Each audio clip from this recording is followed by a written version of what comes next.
It's peaceful out here. It's lush, it's green. It's the type of setting that makes a writer get a little flowery with her words. A goose waddles past and settles atop a nest.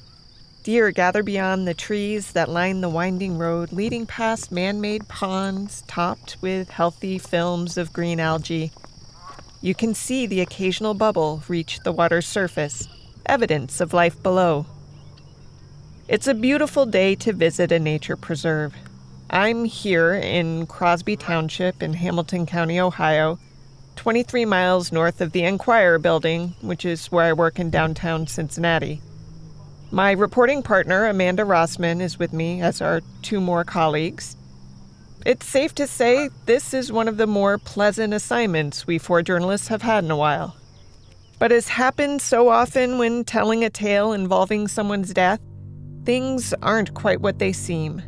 When they ever to tell you about the guy they found in the salt over in Plant 6, there was a pipe fitter worked third shift and he disappeared. If you know Accused, you know we've reinvestigated 2 unsolved murders in our previous seasons.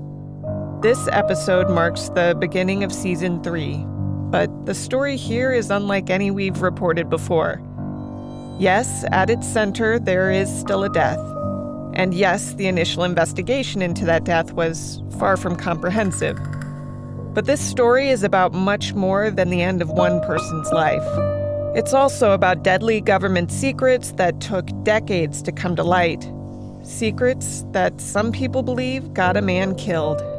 You're not going to get the truth, girls. And if you get the truth, then you better start packing, because your life is in danger. I'm Amber Hunt, and this is Accused, the mysterious death of David Box.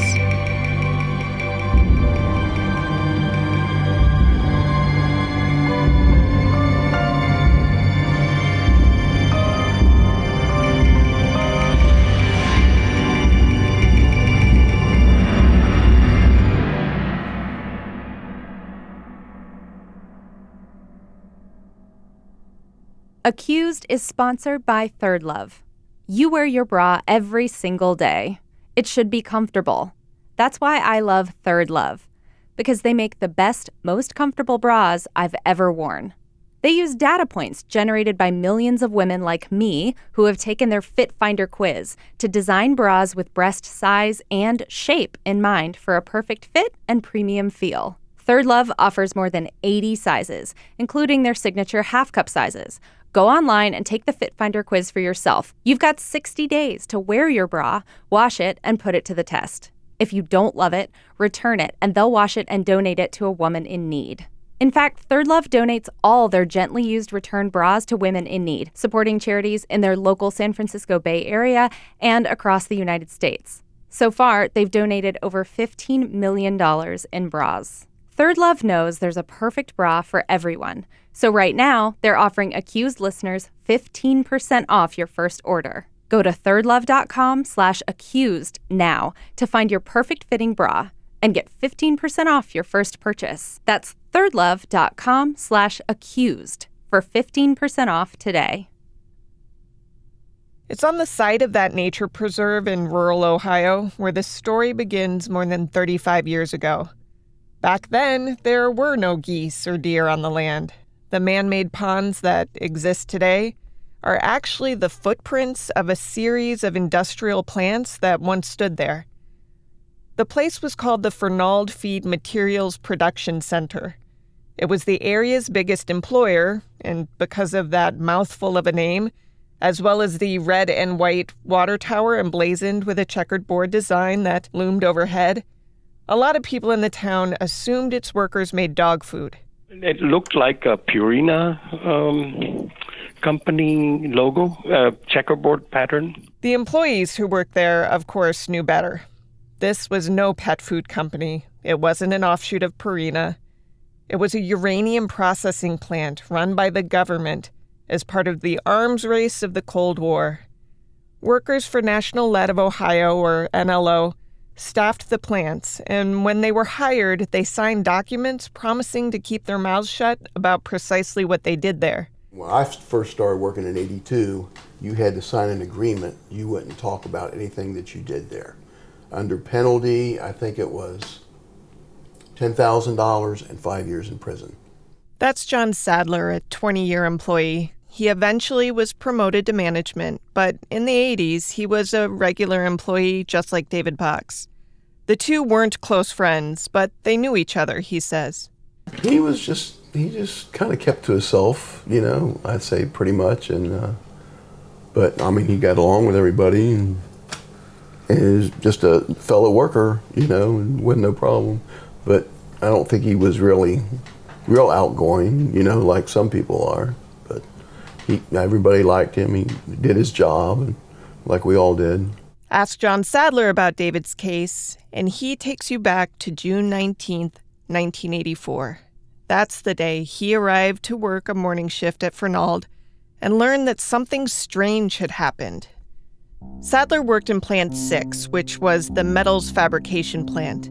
In the middle of this warehouse-type building, there was a huge furnace filled with a mixture of potassium chloride and sodium chloride. The point of this salt vat was a bit complicated, but what you need to know right now is that it was really hot, 1,350 degrees Fahrenheit. For context, that's as hot as felsic lava, which isn't the hottest lava, but it's still lava. I worked in Plant 6, is where this happened. And there's a guy that was a furnace operator. He'd always come in an hour earlier to get things going and everything. And so anyway, I walked in and clocked in. He says, "Come here, let me show you this." And he showed me this furnace, which was probably, I'll say, 8 or 10 feet long. And it had molten salt in it. It just looked like lava. It always looked that way. So he showed it to me, and it had a brown crust on top of the salt. And he says, "I have never seen this. I've been doing this for a long time." The worker had lifted the lid off the vat and noticed a strange, crusty film atop the mixture inside. The mixture usually glowed red, but the weird crust on top didn't. It was black, kind of sooty. The worker called his supervisor over and pointed it out. "Does that look like a piece of bone floating on the top?" he asked. The supervisor couldn't make sense of what he was seeing and told the worker to stir the film into the sludge and get back to work. And that's what happened. Around the same time, an employee named David Box was expected to meet his carpool buddy for a ride home from his midnight shift. David didn't show. It would be several hours before NLO workers would connect the dots and realize, holy God, that sooty film in the salt vat of Plant 6 might be the remains of David Box. You might notice off the bat that we've changed the title of the season beyond the victim's name. Seasons 1 and 2 were unambiguously about unsolved murders. Elizabeth Andes and Retha Welch, without question, died at the hands of someone else, and not in a justifiable homicide kind of way. Season 3 might be a murder as well, but then again, it might not. And that's very much the point. The person at the center of this story might have been killed by someone else, or, despite the family's insistence that he wasn't suicidal, it's possible he might have killed himself. It's also possible, however remotely, that he isn't dead at all. Had police done a thorough investigation at the time, his family might not have as many questions as they still have. And there are a lot of questions left to answer, so many that it's tough to know exactly where to begin. This is one of the most complicated and layered stories I've ever reported. Elements of this story have trickled out over the decades in my newspaper, The Inquirer, as well as national media reports, but details came in dribs and drabs. The official account never even included the gruesome death of a father of 3. But for us, that death is not only at the center of the story, but it's the whole point.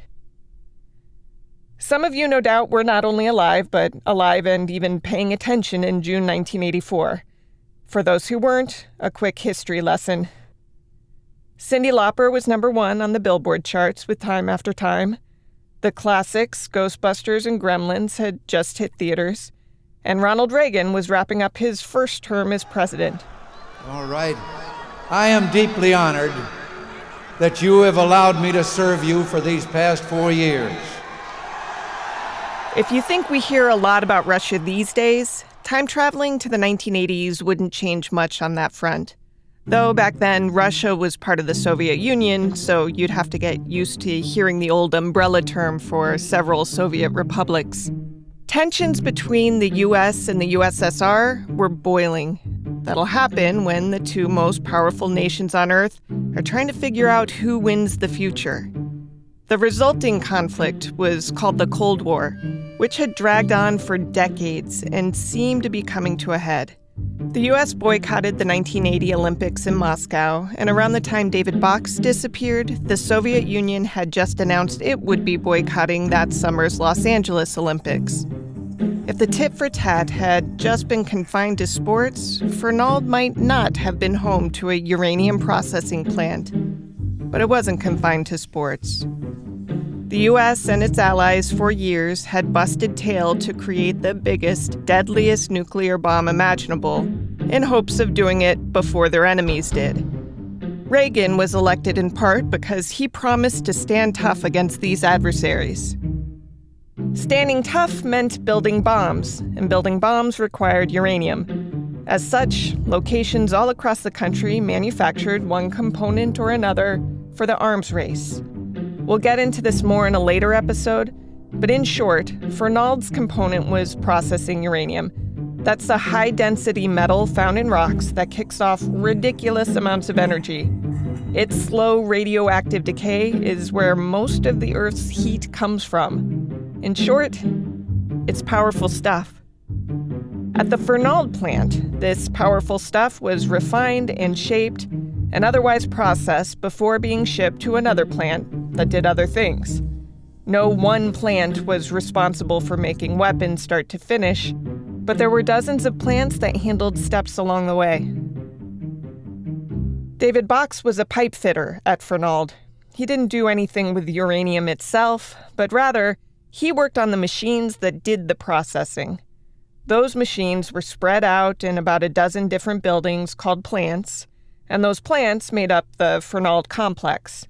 On any given night, David could be assigned to any plant at all. He was a fix-it guy. The night before a colleague found black sludge in Plant 6, 39-year-old David showed up to work as usual. He wore a long-sleeve shirt and cut-off jean shorts. His daughter, Casey Box Drake, remembers how he looked back then. He was tall. He was broad. He wasn't like obese, but he was large. He was a large guy all the way around. Casey's parents divorced when she was pretty young. She doesn't have many memories of them living together. Still, despite the divorce, she says her dad David was a family man, the father of 3 children, 2 boys and a girl. He was kind of a nerdy-looking fellow with thick, square glasses, and he wasn't the chatty type. Everyone who knew him says he was pretty quiet, introverted. He wore glasses, thick glasses. He was blind in one eye, legally blind in one eye, and that kept him out of Vietnam. Oh. It's the only thing that kept him out of Vietnam is that he was legally blind in one eye. I got his ears, big ears, standout ears. Photos of David show he would be perfectly cast as an extra in Stranger Things. He looked completely of his time, from those glasses that covered half his face, right down to his Tom Selleck mustache. Everybody had a mustache, because that was, I don't know, I guess the thing. David lived in Loveland, Ohio, which is about 15 miles east of Cincinnati. He worked about 30 miles west of where he lived, at an industrial site where Butler and Hamilton counties meet. Because it was a bit of a trek to work, he used to meet a coworker partway at a White Castle, and the 2 men would finish the drive to the plant together. That's what happened the night of June 18th, when the men worked third shift.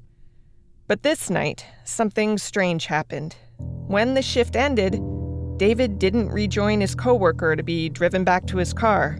He didn't clock out from his shift at all. and no one reported having seen him for several hours. His carpool buddy waited until he couldn't wait anymore, then left David a note. Quote, "Waited till 10:45, finally went home. Sorry," end quote. He expected he'd see David the next day, annoyed that he'd been ditched at the plant. But David didn't meet him at the White Castle for work. David's car was there, though, parked exactly where he had left it the night before. It was as though David Box just vanished. He went to work and disappeared. What happened to him is an unsolved mystery. Tonight on Unsolved Mysteries. Seriously, it was featured on Unsolved Mysteries. We know where he likely ended up because 3 days after David disappeared, pieces of bone were discovered in a spot of the plant that had no business containing bone. That discovery made it clear that he had probably met a gruesome fate, his body ultimately landing in that 1,350-degree Fahrenheit vat of salt. What we don't know, the unsolved mystery part, is how David got there. So a man goes to work and ends up in a furnace. That's pretty strange. But what makes this case worthy of a year-long investigation is where he worked, when he died, and the myriad theories that exist about his fate. You know, it was just one small incident in a very large plant. And I don't know if he died. I mean, he just disappeared. It was a very newsy thing around the plant.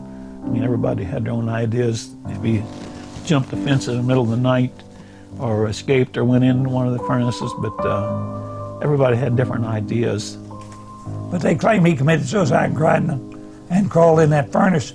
But there was only a hole up there that was so big, there's no way he crawled in there. Don't ask me how he got in there, I don't know. And they tried to tell me all the time he put himself in there, but I often told them, or tried to make a joke out of it if I could, that he took that lid off and climb in there, then put it back. Of course, you know he didn't, but how he got in there, I'll never know. He didn't get in by himself, I'll say that. I've heard rumors that they thought maybe he was going to be a whistleblower onto what was going on within the project, and I don't believe that.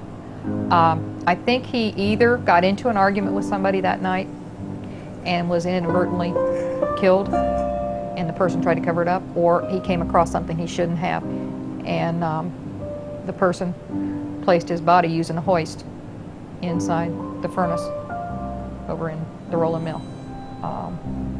I know a lot of people say he's not there, that was chicken bones, but I was in my supervisor's office when the box came back from the FBI lab that contained what they considered was his remains. And I'm sorry, but that gentleman, I believe, was in there. I don't believe it was chicken bones. I made it very clear that I was the last person, apparently on record, that seen Dave, spoke to him. Not one person investigated me. This case is absolutely a bizarre one, and solving it at the time it happened would surely have been tough for even the most dogged detective. Still, as has happened in other accused cases, the lead investigator decided he knew what happened pretty early on, and because he supposedly knew, he didn't take other possibilities very seriously. But it isn't that he has a reputation as a bad or sloppy cop. My name is Pete Alderucci. At the time, I was a crime scene investigator with the Hamilton County Sheriff's Department, and I would be at the scenes of any questionable death or homicide or suicide, and I would be responsible for the entire crime scene, all evidence collection, fingerprints, any other items that were of interest to us. It's tough to re-examine a case without sounding like you're, well, as I told him, I'm aware that this is Monday morning quarterbacking. But to his credit, Alderucci sat down with us to discuss this case and was even open to our pushback. We've asked around, and he has a reputation as a stand-up guy who cares not just about closing cases, but closing them right. There's one case in particular that helps illustrate this. In 1990, Alderucci got a surprise middle-of-the-night confession from a man for a rape that someone else was in prison for supposedly committing. Instead of doing what I've seen other cops do, announce that the original suspect must have had an accomplice, Alderucci and the prosecutor's office agreed that the confession meant the convicted man must not be guilty, and he was released from prison. Alderucci didn't want the wrong guy behind bars. Alderucci stands by his investigation in the David Box case. He believes that foul play was physically impossible. Nobody could have put him in there other than him putting himself in there. Not much ambiguity there. Suicide is possible. When you don't have a body, it's tough to tell how a person died. David's family said he'd been in good spirits and planning for the future. But suicide isn't always a planned act. Sometimes it's spontaneous and inexplicable to the people left behind. David did have mental health issues and a suicide attempt several years in the past, so Alderucci didn't pull the suicide possibility completely out of thin air. But we have more than 1,000 pages of trial transcripts and investigative documents, and we've conducted dozens of our own interviews, including one with Alderucci himself. And it's fair to say that Alderucci never weighed homicide in this case. He says so himself. He didn't even consider it. No one was questioned for motive. Alibis weren't verified. Leads went not only unfollowed, they went ungathered. Alderucci doesn't consider this case an unsolved mystery at all, but David's family does. Yeah, I mean, he had a few issues, but, you know, we had seen him. When it had happened, it was Father's Day weekend, so we had just seen him. He had just picked us up, and, you know, we spent the weekend with him, and he dropped us off a little early because he knew he had to go to work that night, so he wanted to get some sleep. But, I mean, we were planning a vacation, and he bought groceries, and, you know, he was a smoker. He had just bought 3 packs of cigarettes sitting on his table. You know, it wasn't, he didn't commit suicide. He definitely didn't commit suicide like they want to say he did. She was suspicious from the outset about suicide, and then Fernald made big headlines a few months after David's last shift.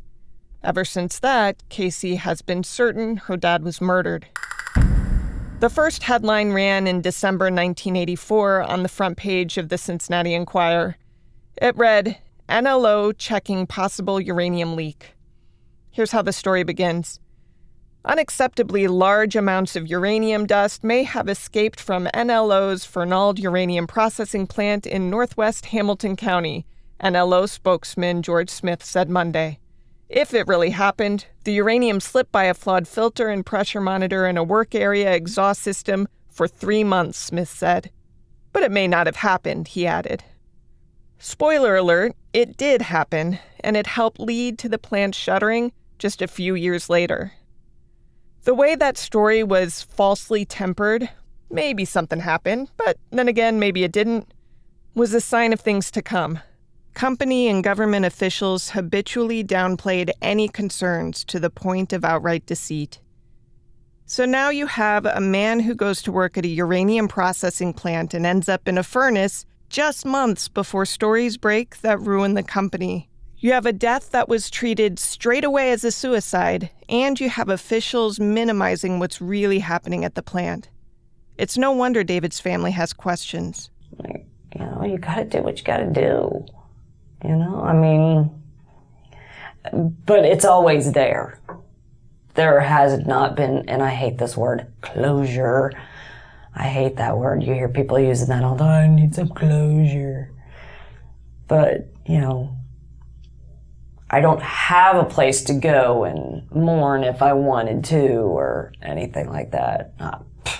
For all I know, he's down in Mexico drinking margaritas. Who knows, you know? So. Right. I'm not a fan of the word closure either. I have been in arguments with editors like, no, don't put that in the headline. You know, I really do hate that word. You can't find closure. You can find an answer, and it can help maybe heal a bit, but it doesn't mean it's closed. I know in my mind basically what happened, but it's not going to change anything. You know, I mean, would it be nice for somebody to get what It's coming to them, yes. I am definitely a person, an eye for an eye, you know. But, you know, the government is a big entity, and to try and find out anything, I've accepted the fact it probably will never happen. You can probably hear in Casey's voice that she's tough. She's thin with delicate features, but she looks a bit weary, like she's endured a few too many tragedies in her 51 years. And in truth, she has. Losing her father when she was a teenager was simply the first of them.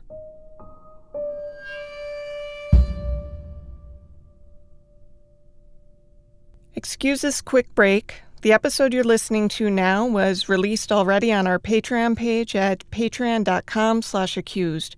You can get early ad-free episodes there, as well as bonus episodes, behind-the-scenes peeks, Q&A sessions, and even a brand new crime and journalism podcast.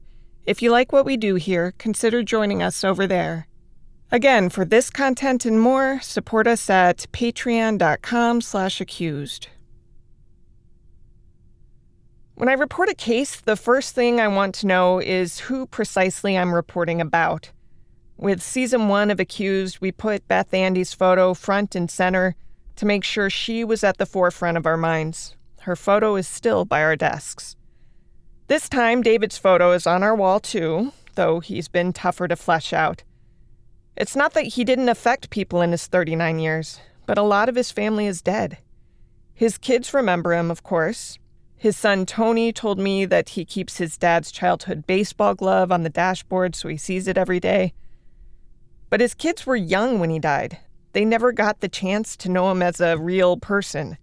It's like they remember a 2D version of their dad. He's there, but not fully formed. David's coworkers remember him. Some of them brought him up during interviews conducted for a living history project in the late 1990s. But, as you can hear from one of his self-described friends, George Bissett, memories of David's life have been overshadowed by the mystery of his death. When they ever tell you about the guy they found in the salt over in Plant 6, there was a pipe fitter worked third shift and he disappeared. So they went over and looked in, they could smell it when you went in Plant 6, and they went up there and took the lid off of the salt furnace, and there was a black impression up there. Never did find him. He was a real good friend of mine too. I used to kid him. He was a pipe fitter. But they never did. I don't know what ever happened to him. David's become more legend than man. We hope to fix that, at least a little. Because like any of us, he deserves to be remembered. So, a brief biography. David was born in Staten Island, New York in November 1944 to Anne and Russell Box. His folks had met and fallen in love in the Empire State. They married in 1936, had 3 sons, and moved to Ohio when David was young. The couple, devout Catholics, stayed married for more than 40 years until Anne died in 1979. In 1984, David was set to turn 40 years old, and he was turning a corner on a few rough years. In the late 70s, he'd been drinking too much, which caused his wife to leave him. David didn't want the divorce. He wanted a lifelong marriage like his parents. It was tough on him when he realized it wasn't going to happen, but he and his wife kept things amicable, and he stayed focused on his kids, even if they didn't live with him anymore. He was always there when we needed him. I mean, we could call him at the drop of a hat and he would be there, you know. But he was a good guy. He, honest, went to church. He was Catholic and did a lot of stuff for the church. Him and my mom actually used to cut grass for the church. Remember how David looked a little nerdy? His biggest thing was he loved the CB radio. CB radio isn't as commonplace now as it once was. I saw a Reddit comment refer to it as the YouTube comment section for an older generation, which feels pretty apt. Truckers still use it to talk to each other, but in the 70s and 80s, it was hugely popular with non-truckers too. Shy people today might know most of their friends from the internet. Well, most of David's friends were folks he would chat with on CB. I can remember there'd be times where he didn't want to bother. This was when him and my mom were still together. He wouldn't want to bother my mom. He had a CB in the car. He would go out 10, 11, 12 o'clock at night and sit in the car and talk on the CB radio. He'd be up until 2, 3, 4 o'clock in the morning talking on the damn thing, you know. After the divorce, he was able to CB radio as much as he wanted. And Casey remembers that's just what he did.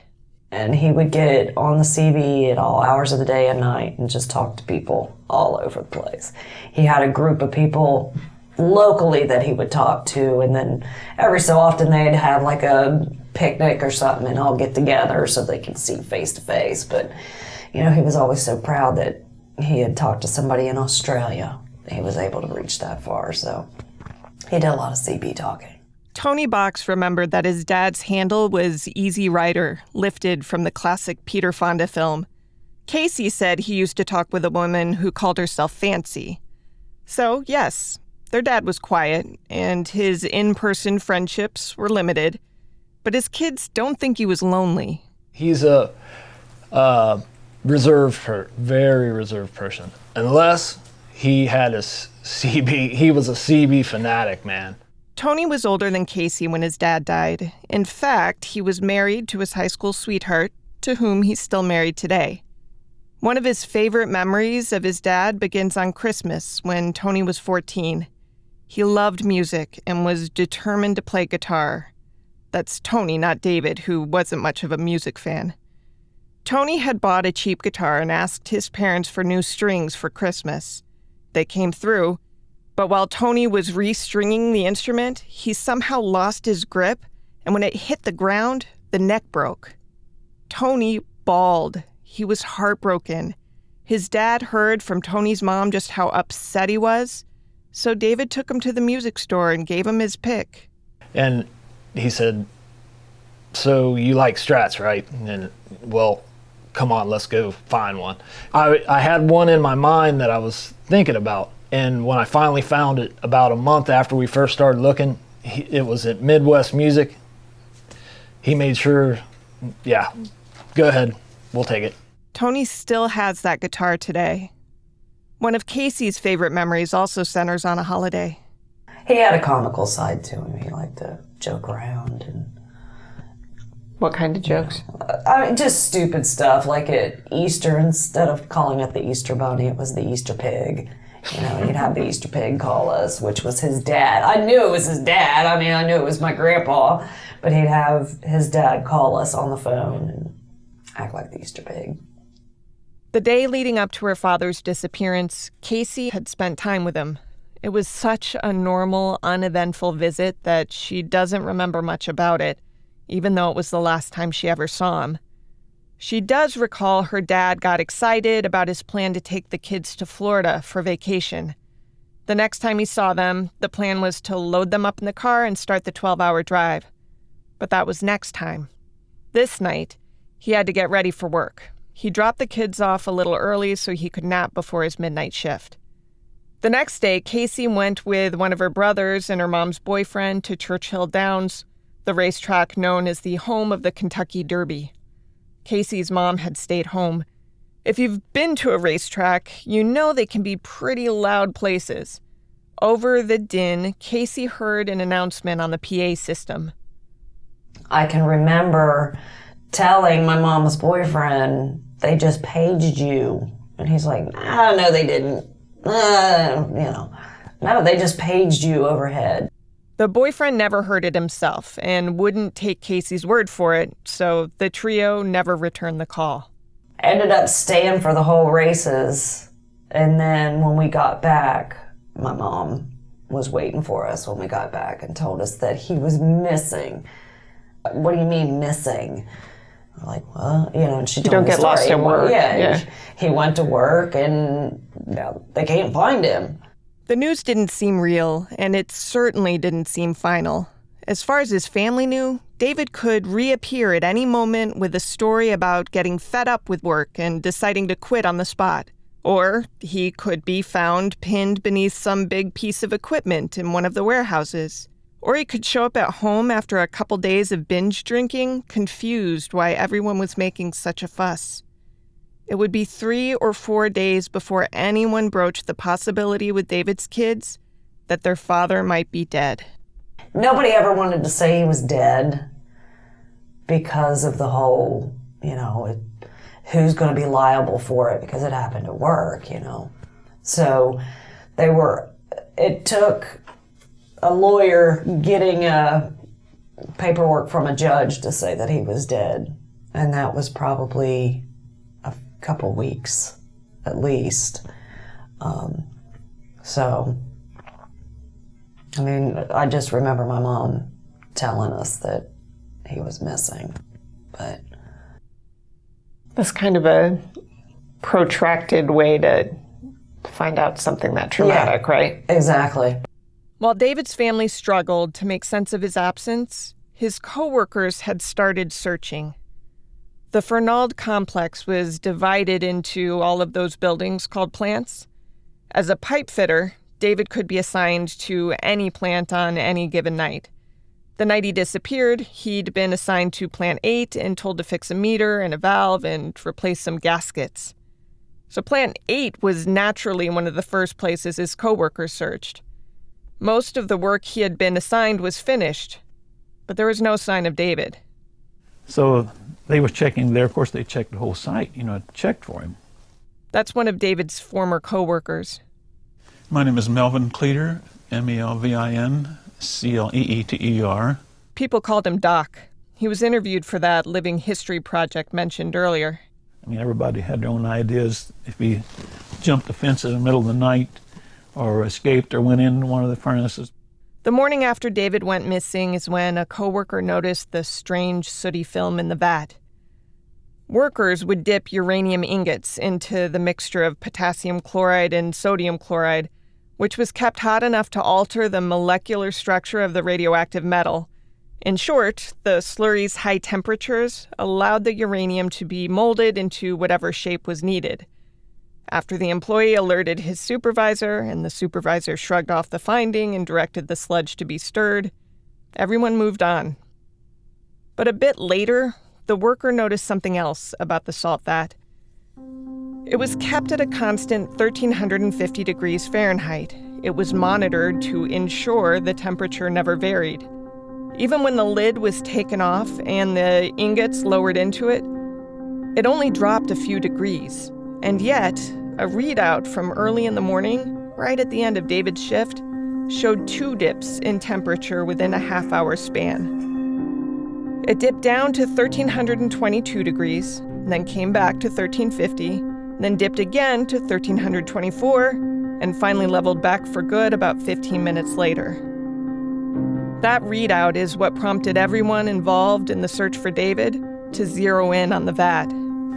But we didn't know for sure. But anyway, what they did, they turned the power off the furnace and they took all this material out of there. Alderucci ordered workers to empty the vat and sift through its contents to see if they could determine whether it entombed David Box. That was impossible at 1,350 degrees, so workers first turned off the vat and waited. And waited, and waited. It took 3 days before the goo inside cooled enough to drain. After that, workers grabbed chisels and started a grisly search.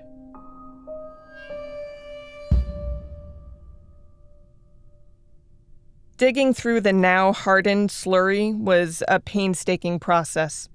Cleeter says, They took it all out and went through it piece by piece, little pieces. They went over that and they had this area all cordoned off and they went through it and they jackhammered it out there. It was, just like molten rock, And they did find some things they thought that might have been attributed to him, like shoelaces or your steel-toed shoes. Casey remembers seeing photographs of what workers found. I do remember that because they had pictures of like the wire rims of his glasses, parts of his boots, his keys, this, that, and the other thing. Most of what the workers recovered was metal. Some types of metal melt at less than 1,350 degrees. Aluminum, for example, has a melting point of less than 1,000 degrees. But silver survives up to 1,550 degrees.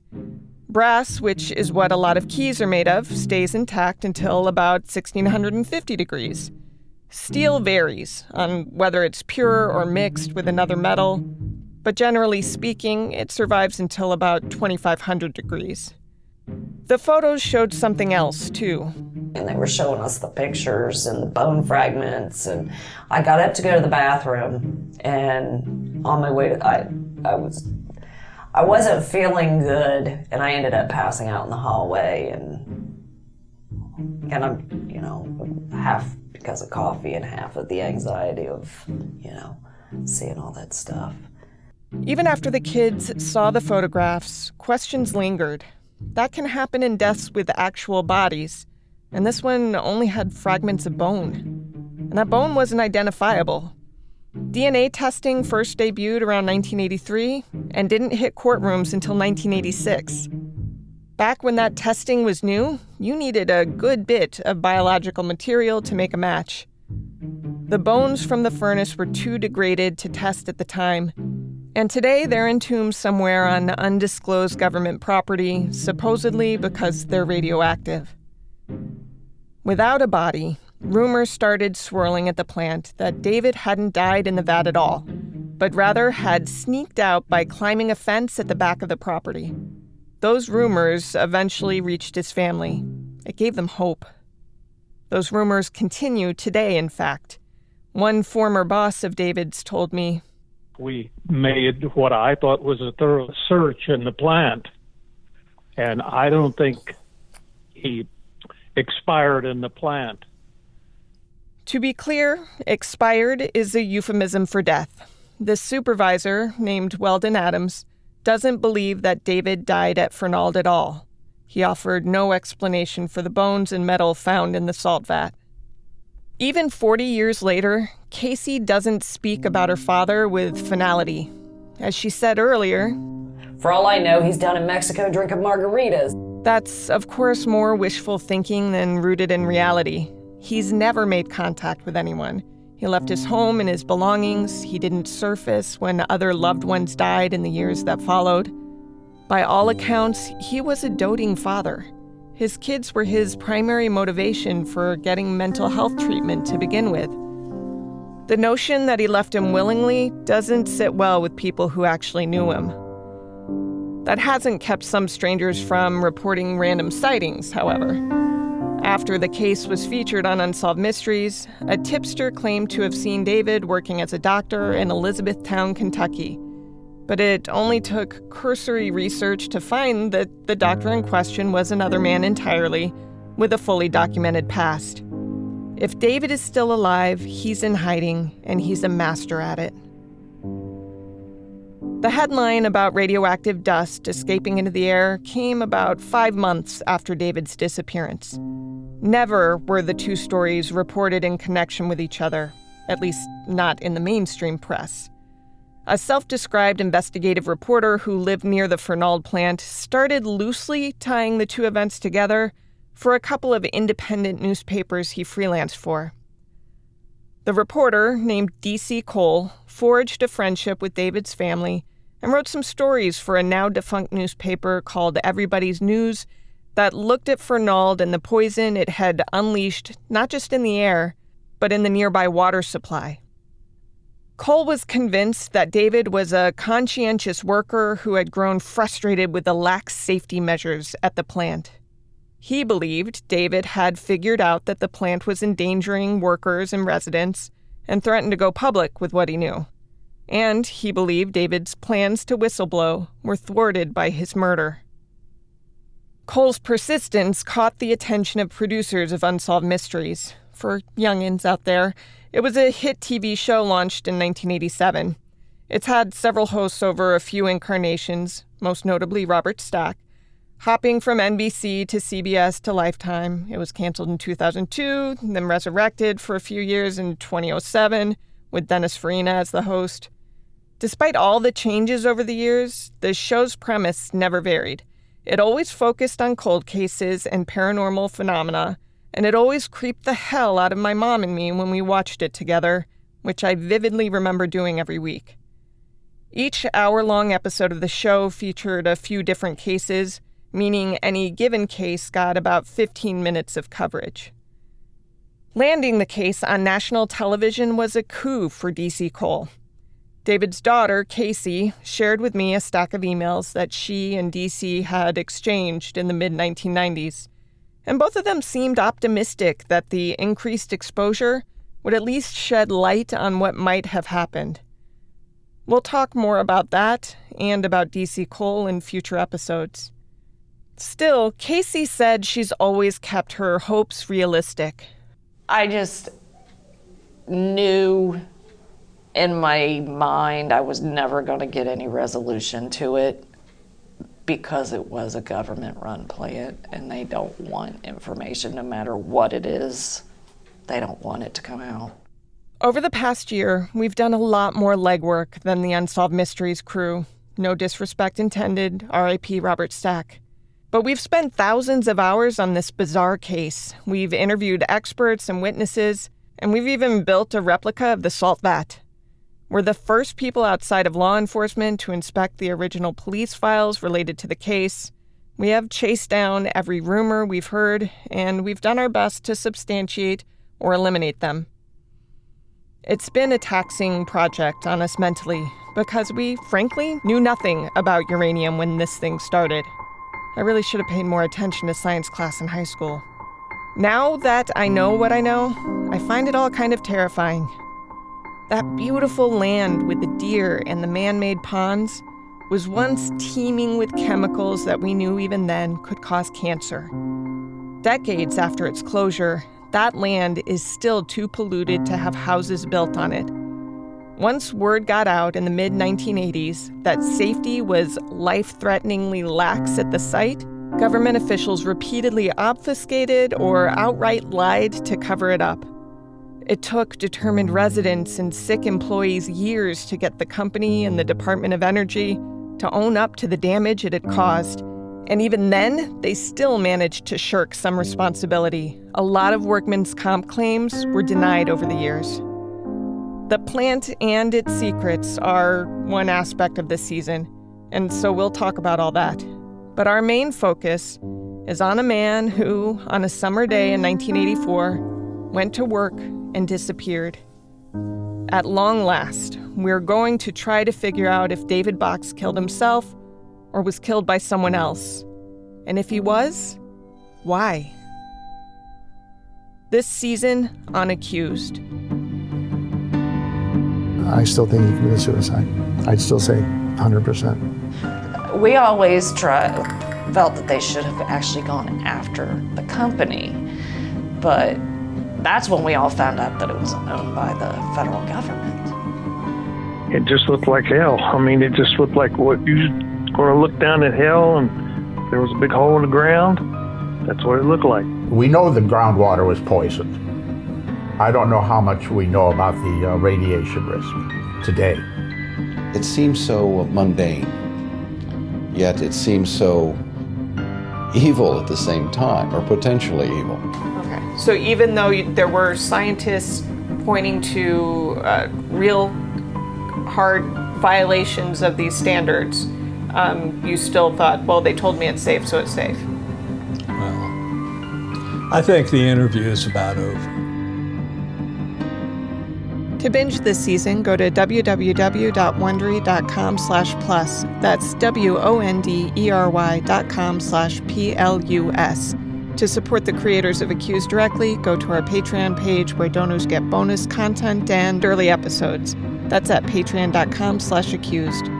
This is a special project from the Cincinnati Enquirer, part of the USA Today Network, narrated by Amber Hunt, produced by Amanda Rossman, engineered by Phil Didion, and edited by Amy Wilson. Intern Mark Rosenberg provided additional research. Music was composed by Andrew Higley. To look at case documents, photos, videos, and more, visit accusedpodcast.com. As noted, some audio comes from a living history project from the Fernald Community Alliance. Transcript to those interviews are available at fernaldcommunityalliance.org. Hey, thanks for watching. If you like this video, check out these other videos from USA Today to stay up to date with all the latest news.